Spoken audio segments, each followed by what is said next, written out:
de pessoas diagnosticadas com o transtorno do espectro do autismo tem aumentado consideravelmente nos últimos anos, segundo dados do Centro de Controle de Doenças e Prevenção dos Estados Unidos. 1 a cada 36 crianças tem autismo. E por ser uma condição que é levada por toda a vida, continua a fazer parte do espectro como o avançar da idade. Mas como é que é feito o diagnóstico e o tratamento?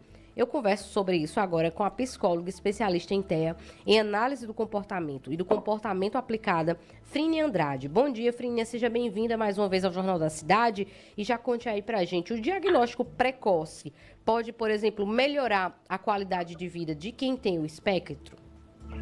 Bom dia, é um prazer estar aqui com vocês. Exatamente. Quanto mais cedo a criança for diagnosticada e iniciar o processo de intervenção, maior será a chance de desenvolvimento dessa criança.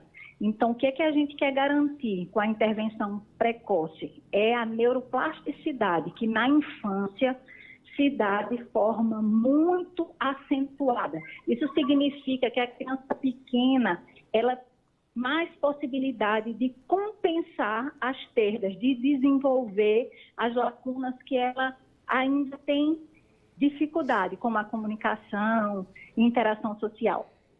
E como é que os especialistas, né, fazem para realmente dizer é TEA, não é, é autismo? Como é feito o diagnóstico? Então, o diagnóstico ele é estritamente clínico. Isso significa que não tem um exame de sangue, um exame de neuroimagem, que a gente submete a criança para dizer se ela tem ou não autismo. Então, o diagnóstico ele é fechado a partir de um conjunto de sinais e sintomas. Então, existe uma lista de características que crianças com autismo apresentam. E a gente vai fazer esse checklist, vai fazer essas avaliações do marco de desenvolvimento para fazer o fechamento do diagnóstico. Frínia, e muita gente, apesar da gente ouvir muito hoje em dia, né, falar sobre isso, ter uma data como essa de hoje, mas a gente ainda escuta muita gente com dúvidas, principalmente, por exemplo, se há níveis diferentes do TEA, né, do autismo, tem um mais leve, um mais intenso, como é que funciona isso?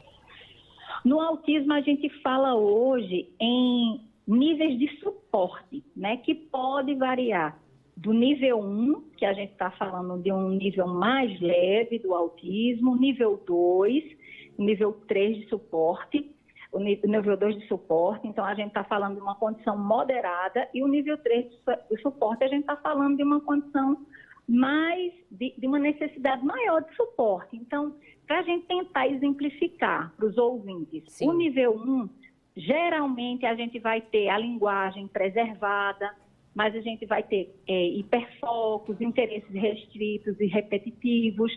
No nível 2, a gente vai ter pode ter a linguagem parcialmente preservada, então a criança pode falar para solicitar coisas, mas ela não vai ter uma conversa fluida, ela vai ter dificuldade no processo de sociabilizar.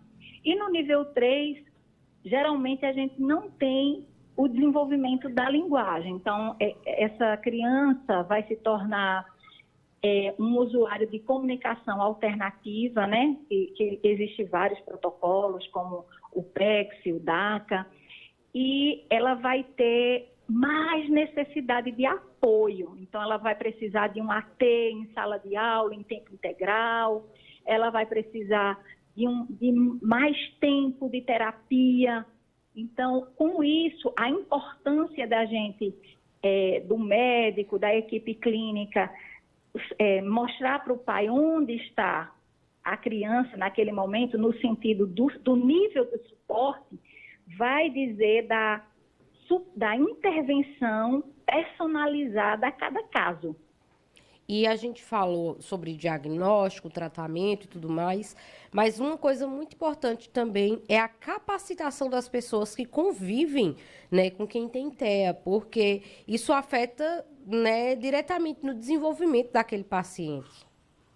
Exatamente. As famílias que tem crianças, adolescentes ou até mesmo um adulto no espectro do autismo, elas estão em constante serviço, no sentido de vigilância, de orientação, de ensinamento.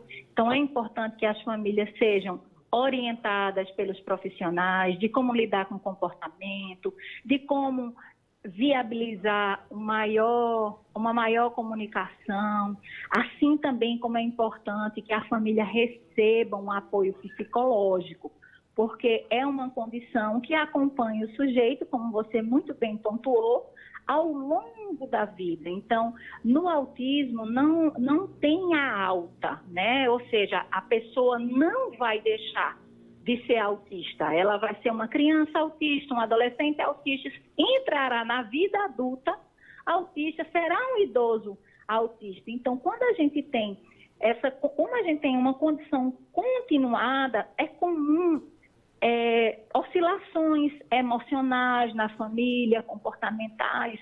A gente escuta as famílias falarem muito de uma montanha-russa de sentimentos. Então, é importante que a gente ofereça apoio emocional, mas também uma escuta, que essa família busque uma escuta especializada com psicólogo, para que elas possam também cuidar de si. A máxima é cuidar de quem cuida. Perfeito. Frine, olha, muito obrigada aí pelas orientações, né? A gente reforça sempre a importância dessa data, né? E muito obrigada aí por participar hoje com a gente. Até a próxima. Até a próxima. Obrigada. A gente conversou com a psicóloga, né, que é especialista em TEA, em análise do comportamento e do comportamento aplicado, Frine Andrade, falando sobre o dia de hoje, que é o Dia Mundial de Conscientização